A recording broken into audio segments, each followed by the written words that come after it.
Bon, on va pas perdre de temps, je vais répondre directement à la question du jour. Oui, aussi fou que cela puisse paraître, vous pouvez devenir millionnaire en économisant seulement 5 € par jour, le prix d'un kebab. Alors là, ceux d'entre vous qui sont bons en maths, vous allez me dire, attends Roman, 5 € par jour, 365 jours dans l'année, ça fait 1825 € par an. À ce rythme-là, il faudrait 548 ans pour atteindre 1 million d'euros. Ce à quoi je vous répondrai, oui, ça c'est si vous ne faites que économiser le kebab. Nous, on va aller faire la seconde étape qui est très importante, c'est d'aller investir ce kebab. Et c'est cet investissement qui va nous permettre d'atteindre le million beaucoup plus rapidement. Alors, vu qu'on cherche un véhicule qui va accélérer les choses, je suis désolé, on ne va pas pouvoir utiliser les deux placements préférés des Français, les deux tortues. J'ai nommé le livret A et l'assurance vie. Parce que bon, à 0,75 et 2% par an, on en a encore pour 300 ans. Nous, il nous faut quelque chose qui va plus vite, qui rapporte plus. J'ai nommé la bourse. Alors, la bourse, ça n'a pas un rendement garanti et ça bouge beaucoup d'une année sur l'autre. Et c'est notamment pour ça que ça fait peur à beaucoup de gens. Mais si on prend un petit peu de recul et qu'on se base sur les données historiques, la data qu'on a sur les 90 dernières années, on constate que la bourse vous donne un rendement moyen d'environ 10% par an. Alors, des années, ça sera 0, des années, ça sera moins 20%, d'autres, ça sera plus 40%. Mais en moyenne, si vous investissez sur le long terme, 10, 20, 30 ans sur un ETF SP500 ou Monde, et que vous ne touchez pas à vos investissements, que vous ne les vendez pas lors des crises, vous avez de fortes chances, à moins que toute l'économie capitaliste s'effondre, de faire environ 10% de rendement en moyenne par an sur un horizon de 30 ans. Histoire d'être large et le plus réaliste possible sur nos calculs, on va enlever à ce chiffre 2% par an pour prendre en compte l'inflation. Vous savez, c'est le coût de la vie qui augmente au fur et à mesure des années. Et on va enlever aussi 1% de plus parce que si ça se trouve, la bourse va moins bien fonctionner dans le futur qu'elle a pu fonctionner dans le passé. On va donc partir pour nos calculs sur une estimation prudente de 7% de rendement en moyenne par an. Et bien, comme vous le voyez sur mon tableau, si chaque année on investit nos kebabs à 7% par an, au bout de 54 ans, on obtient 1 million d'euros. C'est quand même sympa, hein. Vous voyez qu'on aura mis uniquement de notre poche 100 000 € de kebab et les 900 000 € restants, c'est la bourse qui nous les aura générés. C'est grâce à ce que notre cher Albert appelait la 8e merveille du monde, les fameux intérêts composés qui s'accélèrent avec le temps et qui viennent de nous faire gagner 500 ans. Bon,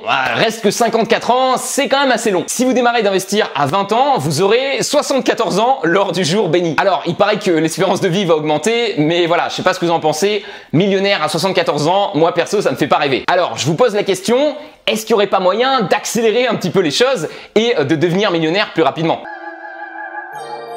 Bon, pour pas que ça nous prenne 54 ans, on a globalement 3 solutions. 1. Trouver quelque chose qui rapporte plus que les 7% en bourse. 2. Viser moins que 1 million d'euros en objectif. Ou 3. Contribuer plus à nos investissements que 5 € par jour. Alors, la solution 1, elle me semble un peu compliquée. Parce que oui, on pourrait investir dans des startups, des crypto-monnaies et chercher à faire des 50-100% de rendement par an. Le souci, c'est que ça nous prendrait sûrement beaucoup plus de temps de recherche, hein, c'est vraiment un métier à temps plein. Et vu que le rendement est moins garanti, qu'il y a beaucoup plus de risques, je pense qu'on aurait du mal à mettre autant d'argent sur ces méthodes-là qu'on pourrait le faire en bourse. N'oubliez pas qu'il faut qu'on ait confiance dans le système car on va y mettre une grande partie de nos économies. Donc pour moi, ça peut pas être un système d'investissement qui est trop risqué. Il y a 3 façons d'investir qui existent depuis la nuit des temps et qui ont vraiment fait leurs preuves. C'est les actions, donc posséder des parts d'entreprise et recevoir une partie des profits en dividendes. Les obligations, c'est être le créancier de quelqu'un et recevoir des intérêts lors du remboursement de sa dette. Et enfin, l'immobilier, c'est posséder des terres et les louer. Et selon moi, celui qui rapporte le plus si vous n'avez pas accès au crédit et qui est aussi le plus simple à gérer, c'est les actions. Ça nous laisse notre solution numéro 2,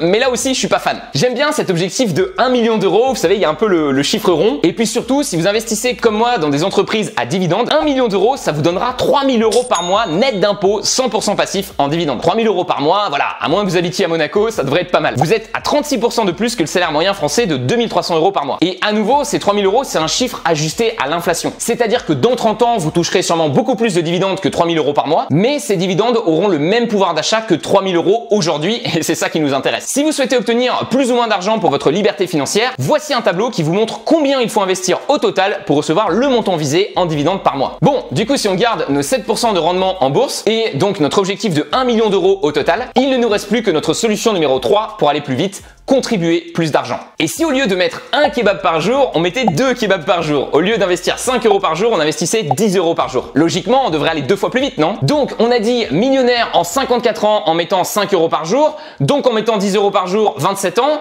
et en mettant 20 € par jour, plus que 13 ans et demi. En fait, c'est super rapide, on peut être millionnaire à 35 ans. Et malheureusement, non les amis, moi aussi j'y ai cru, j'aurais bien aimé que ça soit comme ça, mais ça n'est pas le cas. Car les intérêts composés ne sont pas linéaires mais exponentiels, c'est-à-dire que le gros du travail est fait à la fin. Par exemple, si vous regardez l'évolution du patrimoine de Warren Buffett, qui est l'investisseur en actions le plus riche du monde encore vivant, vous voyez que l'essentiel de sa fortune a été faite juste sur les 10 dernières années. Avec les investissements, plus le temps passe, plus les gains sont puissants. C'est pour ça que les gens âgés sont souvent beaucoup plus riches que les jeunes, et c'est aussi pour ça qu'on dit qu'il faut démarrer le plus tôt possible d'investir afin de profiter à fond de ces intérêts composés. Il y a des parents qui placent de l'argent en bourse chaque mois dès que leur enfant est né. Je trouve ça génial, ça veut dire que leurs enfants vont profiter de 24 ans de croissance de plus que moi qui ai démarré d'investir à seulement 24 ans. En tant qu'être humain, en fait, on a un peu de mal avec les exponentiels parce que dans la vie quotidienne, on a beaucoup plus tendance à penser de manière linéaire. Du genre, si je travaille 1 heure, je gagne 10 euros, 2 heures, 20 euros, 3 heures, 30 euros. Ça, c'est un système linéaire. Mais ce qu'il faut bien comprendre, c'est que les investissements, ça marche pas du tout comme ça. C'est plutôt comme les progrès technologiques, ça s'accélère avec le temps. Une formule simple que vous pouvez retenir pour mieux appréhender ce phénomène d'exponentiel, c'est de vous dire qu'avec nos 7% de rendement par an, vous multipliez votre argent par 2 tous les 10 ans. Donc par exemple, si vous avez 30 ans et que vous décidez de ne pas acheter cette voiture à 60 000 euros, eh bien à 40 ans, vous aurez 120 000 euros sur vos comptes d'investissement, à 50 ans, vous aurez 240 000 euros et à 60 ans, vous aurez 480 000 euros. L'achat de cette voiture neuve à 30 ans vous empêche donc d'avoir un demi-million d'euros en plus sur vos comptes à 60 ans. Alors attention, je suis pas en train de dire qu'il faut pas acheter de voiture neuve. Peut-être que vous en avez besoin ou que vous êtes un passionné et que ça va vraiment enrichir votre vie. Mais juste comme pour tous les gros achats dans la vie, il me semble important de peser le pour et le contre, d'y réfléchir à 2 fois et de bien réaliser ce que ça va vous coûter aujourd'hui, mais surtout demain. En faisant vous-même les calculs de votre côté, peut-être que vous finirez par vous dire tiens, en fait, je peux avoir quasiment la même chose, le même véhicule en prenant le modèle en occasion sur le Bon Coin d'il y a 4 ans pour 3 fois moins cher. Ok, retournons à nos calculs, j'ai fait les maths pour vous et voici exactement combien de temps cela vous prendra de devenir millionnaire en fonction du nombre de kebabs que vous investissez chaque jour à 7%. Vous voyez que c'est vraiment exponentiel. Plus vous allez vouloir le devenir tôt, plus vous allez devoir envoyer de la sauce. Attends Roman, tu me parles de quelle sauce là? Ketchup, mayo, moutarde?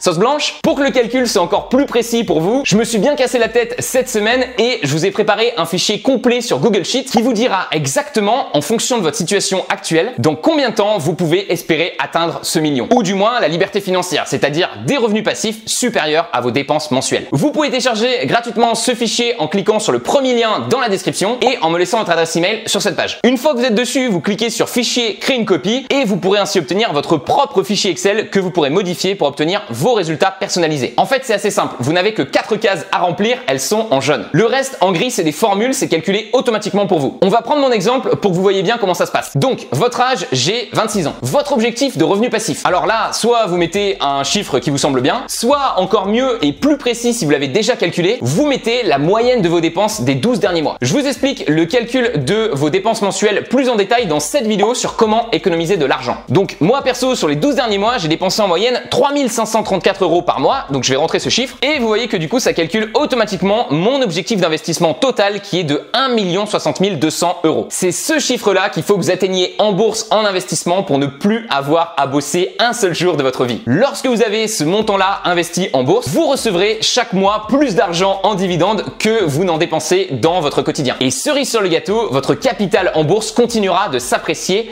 il vous survivra. Puisque vous retirez 4% par an en dividendes mais vous faites 7% par an de croissance en moyenne, 7 moins 4 égale 3, donc votre capital continuera normalement de grossir de 3% par an en moyenne. Bon, clairement ce chiffre, souvent vous allez voir, il est assez gros, il peut faire un petit peu peur, mais l'idée ça va vraiment être de le prendre petit à petit et aussi de ne pas oublier que c'est pas vous qui allez mettre tout ce chiffre-là de votre poche. Il y a une partie importante de ce capital qui sera aussi directement générée en bourse. Ensuite, vous allez rentrer juste en dessous combien vous avez déjà investi. Donc perso, je suis à 120 000 euros mis sur mon compte Interactive Broker. Vous voyez donc qu'il me reste 940 200 euros à mettre pour atteindre mon objectif, que j'ai déjà fait 11% et que je touche environ 400 euros par mois de dividendes. Dans la réalité, au niveau des dividendes, je suis légèrement en dessous à 323 euros par mois. Car comme je l'ai expliqué dans la précédente vidéo, j'ai sélectionné des entreprises qui versent des plus petits dividendes mais avec plus de potentiel de croissance. Après, vu que mes entreprises augmentent sans arrêt leurs dividendes chaque année, je suis confiant que je finirai par atteindre ces 4% de rendement. Rien qu'au mois de mai, par exemple, j'ai 2 de mes entreprises qui ont augmenté leurs dividendes alors qu'on est encore en pleine crise. Chose importante aussi les amis, pour l'instant ces dividendes, je ne me les verse pas personnellement, je les réinvestis réinvestis afin d'accélérer ma croissance. Ils arrivent directement sur mon compte d'investissement et je les réinvestis, je rachète des actions avec, mais bien sûr, un jour viendra où j'arrêterai de les réinvestir et je me les verserai directement sur mes comptes courants. Ensuite, vous passez donc légèrement à droite et vous allez indiquer juste ici combien vous prévoyez de mettre de kebab de côté par jour. Si comme moi, vous avez déjà démarré les investissements, il sera plus juste de mettre la moyenne de vos dépôts mensuels des 12 derniers mois sur votre courtier en ligne. Perso, sur les 12 derniers mois, j'ai investi en moyenne sur Interactive Broker 2877 € par mois. Donc ça représente environ 19 kebabs par jour. Enfin, il ne nous reste plus qu'un dernier chiffre à rentrer, c'est celui juste en dessous, c'est le rendement que vous espérez faire en moyenne par an avec la bourse. Comme je vous l'ai dit, 7% par an, ça me semble être une estimation prudente, mais si vous êtes quelqu'un de plus pessimiste ou plus optimiste que moi, vous pouvez tout à fait dans ce fichier-là monter ou descendre ce chiffre et voir les différences que ça fait. Une fois donc ces 5 données rentrées, vous avez 2 tableaux et un magnifique graphique qui sont générés automatiquement. À gauche, vous avez le calcul si vous ne faites que mettre de l'argent de côté sans rendement et à droite, vous avez le calcul avec le rendement boursier que vous avez indiqué. Vous voyez que d'après le tableau, si je continue de mettre ces kebabs de côté, à droite, je serai millionnaire dans 26 ans à 51 ans, donc si j'ai 0 rendement sur mon argent, et à gauche, je serai millionnaire dans 14 ans à 39 ans si j'obtiens un rendement de 7% par an. Et sur le graphique, vous voyez la belle courbe exponentielle des intérêts composés. Alors attention, ces chiffres sont calculés en prenant en compte que vous continuez de rajouter chaque année le même montant de kebab et que vous réinvestissez les dividendes que vous percevez. À nouveau, le jour où vous versez les dividendes, forcément, vous aurez moins de croissance, donc 7 moins 4, vous aurez environ 3% par an. Bon, la retraite à 40 ans, c'est pas mal du tout, mais je vous avoue que je suis un peu plus ambitieux que ça. Et j'aimerais bien atteindre ma liberté financière vers les 30-35 ans. Donc à nouveau, pas de secret, il va falloir que j'aille augmenter mes kebabs. Par exemple, si je passe de 19 kebabs par jour à 39 kebabs par jour, vous voyez que je serai à la retraite à 34 ans au lieu de 39 ans. Je viens de gagner 5 ans de liberté en augmentant simplement l'argent que je mets de côté. N'hésitez pas à vous abonner à la chaîne pour voir si j'arriverai à atteindre cet objectif ambitieux de maître kebabier à la retraite à 34 ans. Honnêtement, j'ai tellement répété le mot kebab dans cette vidéo que j'ai peur que YouTube pense qu'on est devenu une chaîne de cuisine. Si vous n'aimez pas les kebabs, vous pouvez dire que c'est des baguettes de pain ou des paquets de clopes. En tout cas, peu importe le nom que vous leur donnez, je vous invite vraiment à faire cet exercice et à jouer avec les chiffres dans le tableau. Normalement, ça devrait vous motiver. Vous allez voir qu'en augmentant simplement un peu l'argent que vous mettez de côté,